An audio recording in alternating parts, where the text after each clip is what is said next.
Hello, everyone. Welcome back to the Quantum Mystic Podcast. So glad you're here with us today. As always, we're your hosts. I'm Jane Bear here with Lisa Campion. And we have to say before we even get to this episode, we've both been feeling, I think we're always feeling a pull to this topic. It's very much a part of something that we talk about regularly and live in our own lives, at least try to practice. And today we're talking about presence. And we know that word gets thrown around a lot in healing and spiritual spaces. It's like be present or stay present, practice presence. But we want to talk about in this conversation is like slow down and look at what it actually means, and not as a concept, but as something really lived. Because we think presence might be the single most underrated ingredient of all healing, and also one that maybe is one of the most misunderstood. And a question that we keep coming back to is a thread running through this whole episode. Like when you're in a healing session, if you're a healer, or in meditation, or even a hard conversation with someone you love, are you actually here? And not just physically in the room, but genuinely fully here. Because it turns out that that one question that you could ask yourself can change everything. So we're going to explore today how presence shows up or doesn't in your own healing journey, and what happens when we're truly witnessed by another person, and the paradox of trying to heal while also trying to escape what we're feeling, and ultimately what it looks like to become our own witness and to really hold presence for ourselves. So I know that this is an important topic to both of us and in what we teach. So let's get into it, Lisa. How are you? Yeah, let's get into it. And just wanted a little shout out to Rich and Willa. You two for commenting in the comment in our comment section, and we just really love to hear from you if you're watching live on YouTube or Facebook. Drop a comment, and if you're listening afterwards, drop a comment there too, because we'd really love to hear from you. The conversation is so interesting, and we'd like to loop you into the conversation again. So thank you so much for being here. Yeah, I love this topic, Jane. And, I'm just noticing for me, like how I'm like, I have such a fine attunement to this topic at the moment. Sort of like all I'm thinking about or all I'm noticing in my own life is when I'm present and when I'm not present. And I'm not present a whole lot more than I wish. I'm like, oh shit, like where have I been? I'm not even here. I'm like floating around. I'm like in some, fantasy or some doomsday, or I've just checked out and left the building somehow. And I think it's so painful. It's so painful to not be present. And I think, well, of all the times that I haven't been present in my life, which is I think a lot, especially historically, it's like I'm missing the beauty of what life really is, and I'm missing the beauty and joy of what my life is in this moment. One of my spiritual teachers, Bob Lancer, said the only affirmation or mantra you should use is the word now. Now, now, now, now. And that's a pretty powerful thing to do. So I guess my thought is just really a lot of awareness about when I am present and when I'm not. Yeah, absolutely. Yeah. And that takes that's the practice. And I think that ultimately that's the practice in part of meditation, so that we can learn how to be present with whatever we're feeling. But ultimately, when we're present for ourselves, we can be present for those around us. And, I think it's fascinating, but it's also an uncomfortable truth that a lot of us don't even realize that we're not present most of the time. And it's not because, it's often because we're being avoidant and we don't even realize it. It's like a habit. It's like our default way of being. That's right. If we're in pain and we want relief, like in that moment we don't may not have the tools to actually just be with whatever is happening. Instead, we feel like we're stuck and or we feel like we're disconnected. But it really is a paradox because sometimes like the drive to even want to feel good, but being avoidant is the thing that actually keeps us from doing like the healing work and being present. Wendy, just saying hi. Hi, Wendy. Thanks for being with us.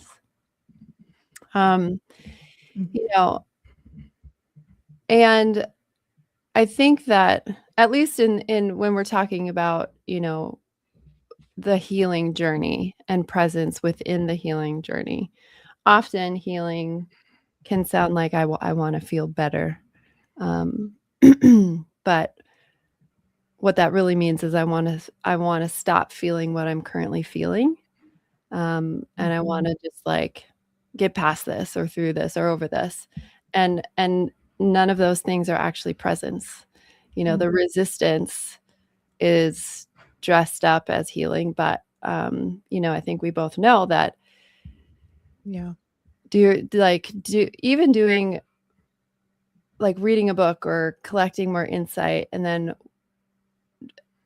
or doing another workshop or whatever the thing is, if we're not doing that when we're fully present, um, we're already anticipating the outcome and already like we're already saying to ourselves that it's not happening, like the healing hasn't happened. And presence asks us like to just stay, to not fix it and to not transcend it, but just to stay with it. And can we sit with like whatever feelings we're having? 100%. And a lot of the like spiritual things we do are actually depending on how you do them, can be another opportunity to move away from your feeling.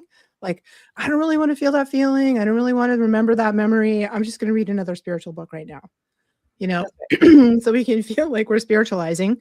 But really we're moving away, and all the addictions, the little ones and the big ones, and all the, busyness and, the isms are workaholism, and, you know, we're just drawn because I think we're drawn away from the pain because I think so many of us don't know how to deal with it. It's Yeah. not nervous system regulation, emotional regulation are not skills that are taught in third grade, which they totally should be. So we have a big feeling and we don't know what to do with it. Yeah. We just kind of like, you know, yeah, Willa says being present can be intensely painful. It's finding the courage to stay and be with what is. And a lot of times it is intensely painful. It can also be intensely joyful, intensely happy. We kind of get the whole gamut. And, I just kind of went through this realization that happiness is sort of what triggers my nervous system. Joy makes me really uncomfortable. Joy, pleasure, that sort of the life lived fully in the moment is, to me, the juiciness of a moment fully lived is what presence is. And I do this dance style called Biodanza, which translates to the dance of life. And the whole point of that is to cultivate the life a moment fully lived. So to me, it is a practice. It's a beautiful practice and difficult. Yeah, and what you said is really important too, because often we think, at least on the like healing journey, we're often present because we're maybe avoiding some pain, but like you said, this like presence, this goes for the beautiful moments too, not just the hard ones. And how often do we rush past joy? How often do we experience something really, truly wonderful and we're already somewhere else? Like taking a photo, or we're planning how to describe it, or thinking about what comes next. And presence isn't just for all the difficult stuff, it's for everything. And Yeah. so really understanding ourselves and knowing ourselves on a deeper level, and how often we're shifting into what comes next. um, it takes practice to do it all, and to be really like arrive in the moment that they're in, so that the whole system is there, like the whole, yes, it's the nervous system and the whole body and all the senses, like awareness really truly opens up.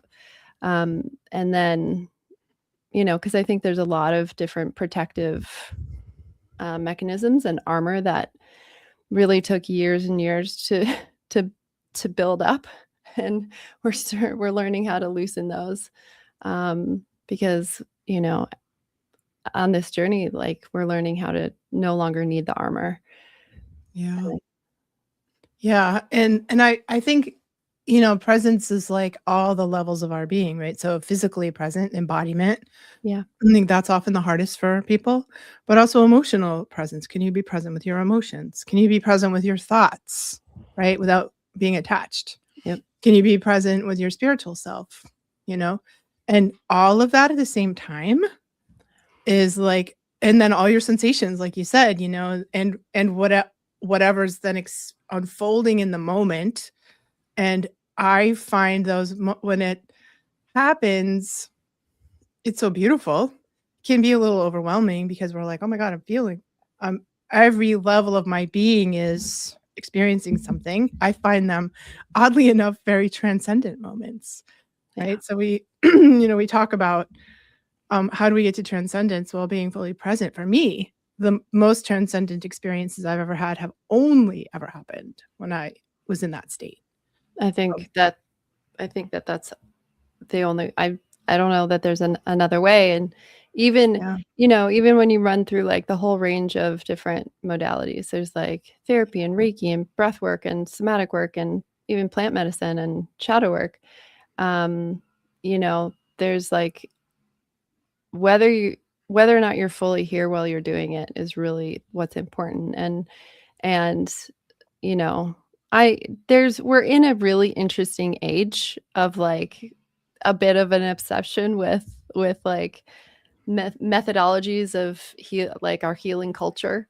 Whether it's a certification or a protocol, or a modality.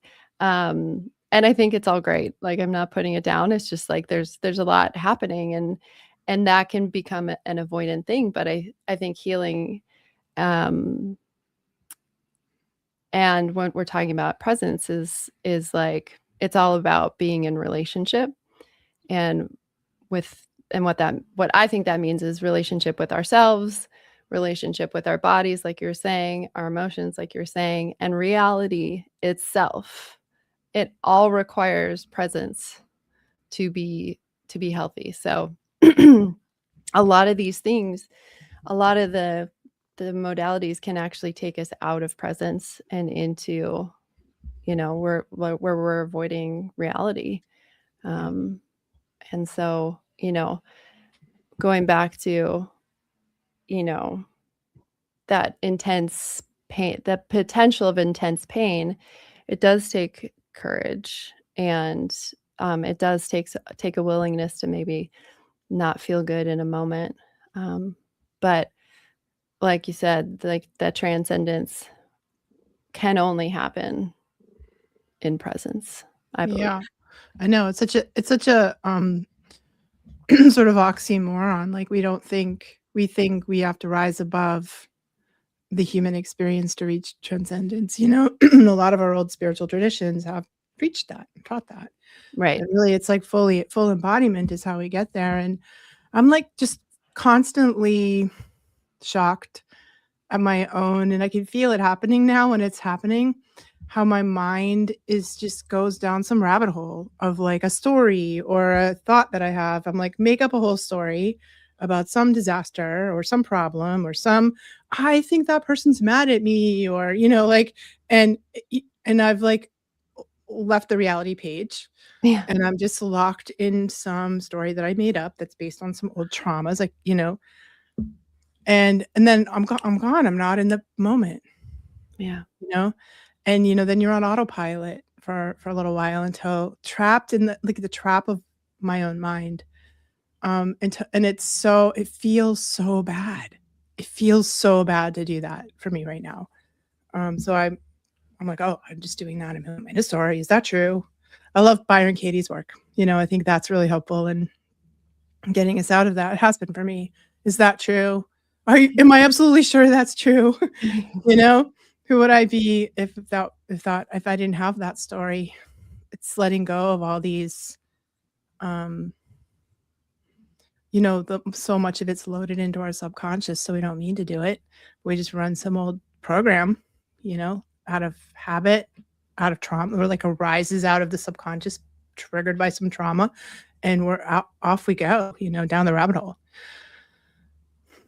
Yeah, and it's fascinating too, because I think that there's, I have 2 daughters, and I even watched them doing it, and it reminds me that we're kind of programmed towards like the like what's going to happen next, like Mhm. looking and scanning for the problem. And I know it's like an ancient brilliant survival mechanism, but it can override us, especially when there's so much information coming in all the time that is Yeah. absolutely based in fear to keep us in fear. So we're always sort of at odds with all with all the stuff that's coming at us. And that's why this work is of being present is extra hard, but also even more important. Um, because otherwise we can go into that absolute spiral. Mhm. And I don't know, I think, you know, the goal isn't necessarily to continue to outsource our our power into something else, um, because I think we do that a lot, whether we're outsourcing, our even I don't know that we really know that we're doing this, but we're outsourcing, like, our presence onto something else, or maybe that's the avoidant part, but if we can really just practice something that is so deceptively simple, which is, can I sit with myself when I'm uncomfortable, you know? Or can I stay present with myself when I'm afraid, or ashamed or confused, or can I actually be here when I feel like joy and beauty? I think you know, it's pretty incredible that it actually is that simple, and I kind of preach this all the time. I'm like, "It really is that simple." We just have Mhm. to do it, and Yeah. that's the hard part. Moment by moment. Yeah. It's not a one and done, you know? Yeah. Well, it is. We do actually have to do it over and over and over again, minute by minute, forever. Now, now, now, right? Minute by minute. Yep. And I love what Wendy said here. I can tell I was very present in a moment when I realized I take less pictures. At a Jane Goodall event, a trip, a lunch with friends. Yes, if you're diving towards your phone or you're distracting yourself by scrolling and reels and Insta and all those things, that's I think the modern way to check out, or take a little 90-second trip into somebody else's made up universe. Um, and to get away from our own. So I think cottoning onto your tricks, like catching your tricks of like what do you do? And What do being we like, "Oh, I'm doing that thing," is for me like, oh, and then having some good emotional regulation techniques. Okay, I'm going to sit still, I'm going to breathe, I'm going to journal, I'm going to tap, I'm going to cough it up. I'm going to cough up whatever, I'm really look at it. And at least for me, it's never as bad. Yeah. The actual experiencing of it, I'm like, "Oh, it's just that old thing again. It's just that thing that, that shame or that fear or that anxiety. It's just that old thing." It and then it's gone. We move it through your system, we move it out through the system, we fully process it, and then we go back into that state of equilibrium, right? Yeah. Yeah. I'm also really fascinated on this topic as a healer and as somebody who trains and teaches healers, because I think if you're a Reiki practitioner or psychic or energy worker of some kind, this presence is especially important, because when we're doing healing work, it's our presence with our clients that actually, and this is my strong opinion and also experience, it's actually our presence that does the healing work, and the modality that you do doesn't matter. The modality is a delivery mechanism for your presence, truly, and there are a million great modalities. They're all good. They all have something to offer them, but it's not the thing. It's not the thing. Your presence is the thing. And when we are in need of healing and we get with a healer who really is present, and I think I learned my best presence techniques in all the years that I've been doing healing work. Meditation, yes, but it's actually how I had to show up in my healing practice that really repeat, 4 or 5 clients a day for 20, 25 years. It was that I was like, oh, I know how to be really present in service to somebody else, right? Mhm. And then that's where I could learn it the best. And then now I'm like, oh, now I just have to do that in all the areas of my life, not just when I have a client in front of me. But that's, if you are a healer that wants to level up your healing skills, this is it. It's not about learning another modality or getting another certificate. Eventually those things just are a distraction and they don't really help. You don't need 15 modalities. You just need to be really good at 1 or 2 and have excellent, have that full presence that you're bringing, really receiving the person, really listening to the person without losing yourself, without losing your ground. That's good, man. That stuff is gold. That's where miracles happen, in the healing room. And I totally agree. And I think that, especially as a healer, it's very quiet, right? Where you're in a space where it's very obvious, when it can be very obvious to ourselves when we're like, oh, I'm thinking about my to-do list. Yeah. I'm thinking about something else instead of being right here with the energy, with the person. And I think that I feel like I've been thinking about this recently, that everybody on the planet is in service in some way. Mhm. And ultimately, the only way to be the best possible version of ourselves in whatever we're doing is in presence, and yes, it's like, I feel like it's pretty heightened in a way when we're working in healing modalities, because we're working with, potentially, if we're thinking about something else or someone else, or let's say we think about we're like working with somebody or on somebody. This could be even massage therapy, right? It could be anything where there's an exchange of energy with somebody. And suddenly you start thinking about like that fight that you had with your partner or something. You're going to bring in that fight into the field, right? Yep. And so that's going to change, like you're saying, that's going to change the experience, and it's really not going to be the best it could possibly be. But anybody could do that. Let's say you go to the grocery store and the person checking you out isn't present in that moment, but they're thinking about their fight.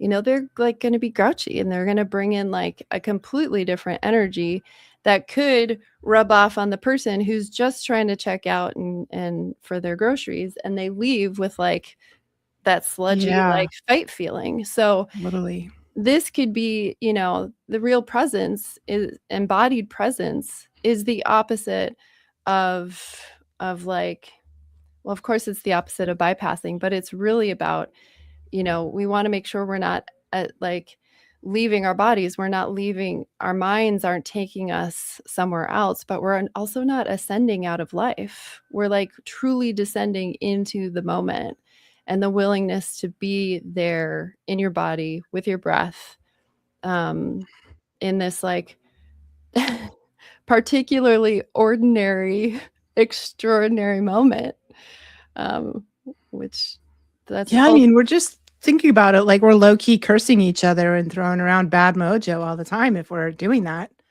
you right. know?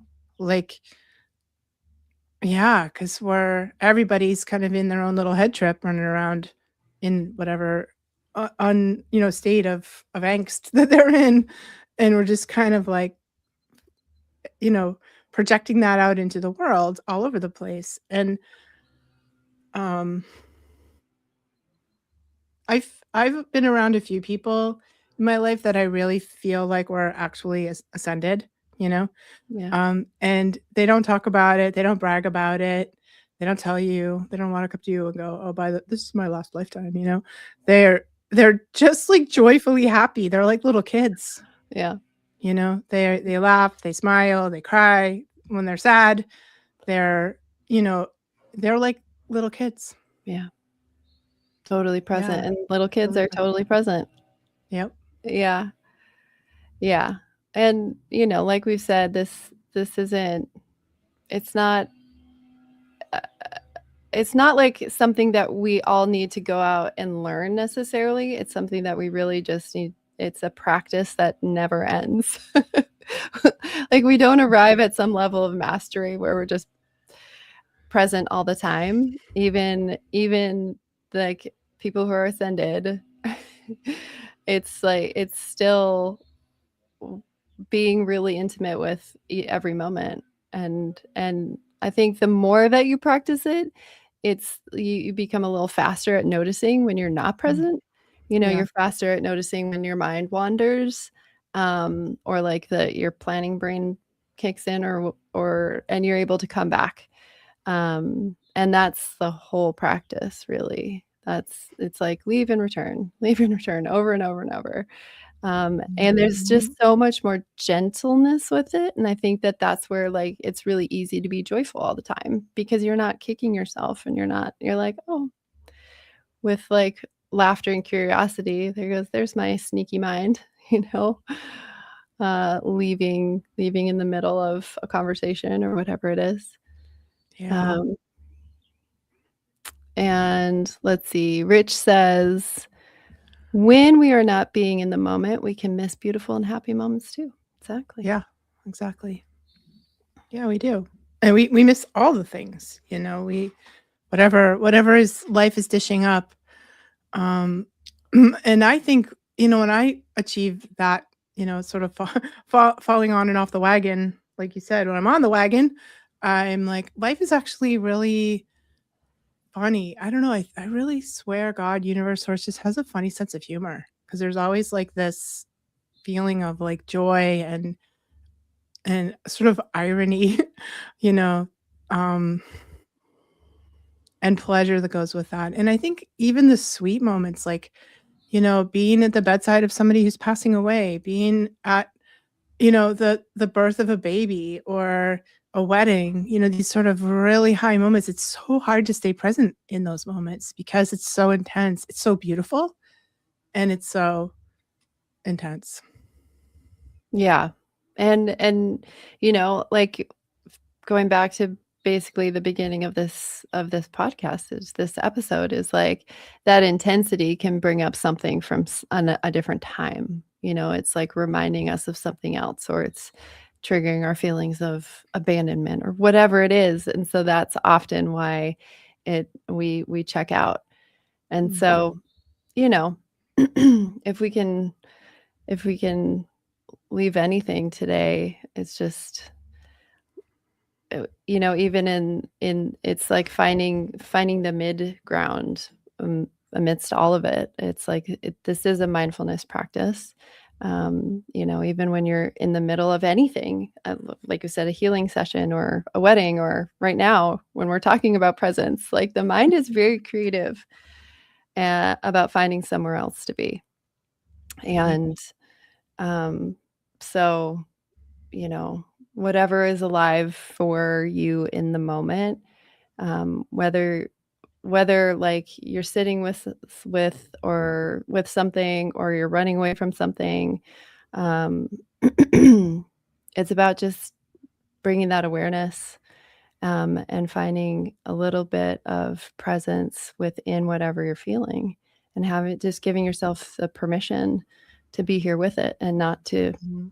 fix it, not to transcend it, just to be here And now. that's why meditation is such a powerful part of this practice, right? Yeah. Not guided meditations, but really sitting meditation, where you just get a lot of opportunity to go through the squirm of like, oh, I don't want to meditate. I hate meditating. Oh, now I hate myself and I hate my mind. And what am I doing? And like at least that's how it is for me. And I'm like, what? And then I'm like, okay, I'm going to drop into here once the squirm goes by. And that is another really strong practice of learning how to show up, learning how to get back on the wagon, having this space in the quiet to notice when you've gone off, up thinking, back to the breath, up thinking, feeling, back to the breath.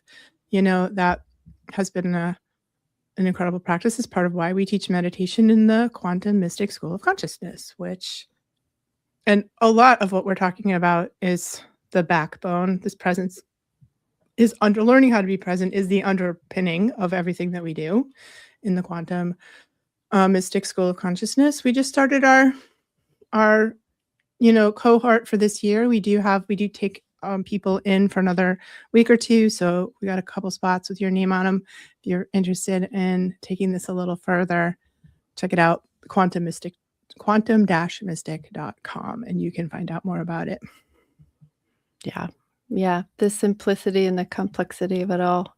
But if this topic resonated with you, we genuinely love to hear about it, and you can share with somebody. Leave us a review, like our pages, reach out. We read everything, and we really love this community. So let us know if you've listened to the podcast. Thank you for everybody who comes live. We love that so much, and we love spending time with you guys. So until next time, we'll see you in the next present moment. Thank you.